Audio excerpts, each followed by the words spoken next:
Hi, I'm Rosie Slosick of onemanbandaccounting.co.uk. I'm a tax return coach offering retreats, courses and coaching.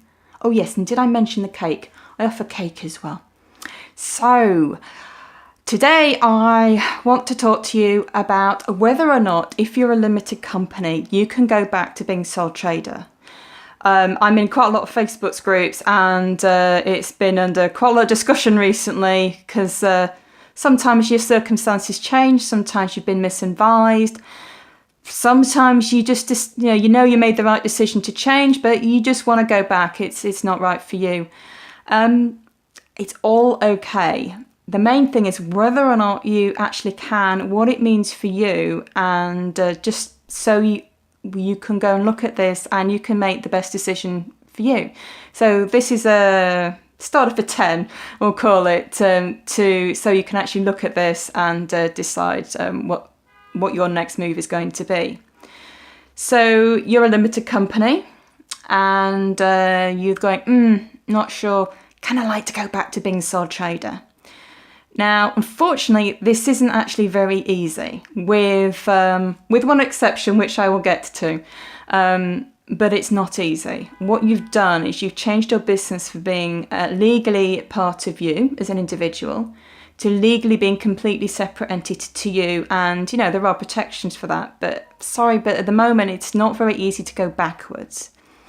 So if you are thinking about this and you're doing the same thing as you were doing as a sole trader, as a limited company, you want to continue doing the same thing, then to be honest, I go and talk to your accountant just to have a talk to them to see how easy it would be. Sometimes things can be easier. I'm sorry to be a little bit less specific on this, but so much about this actually depends on what you're doing and how you're doing it and how much turnover, business income you have, and all those individual factors. So quite often it's a case-by-case basis.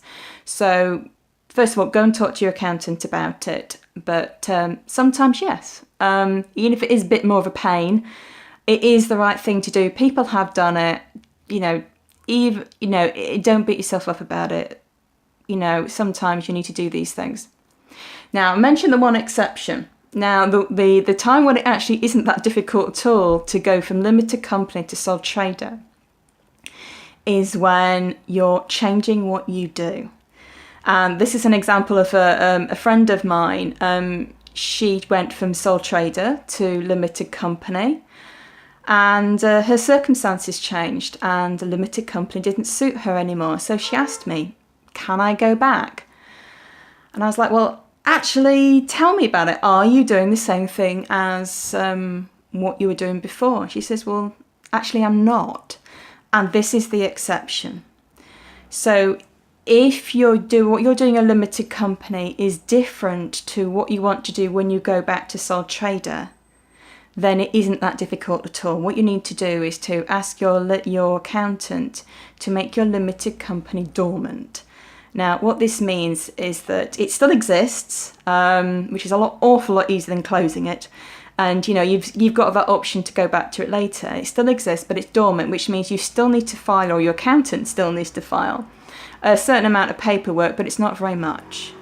But the one caveat is that dormant does mean dormant. So, for example, if the bank makes a mistake, or if you have a payment come in through just one transaction in the entire accounting year, means your company isn't dormant anymore, and your accountant will need to do full accounts, and of course they'll charge you for that. But on the other hand, it's probably worth you doing if you're interested enough to that. But just to let you know that that is really, really important, that you really, really pay attention to clearing out all those transactions so that mistake just doesn't happen. But, if it does, stuff happens, don't worry about it. But it's a lot easier time to make sure that it doesn't.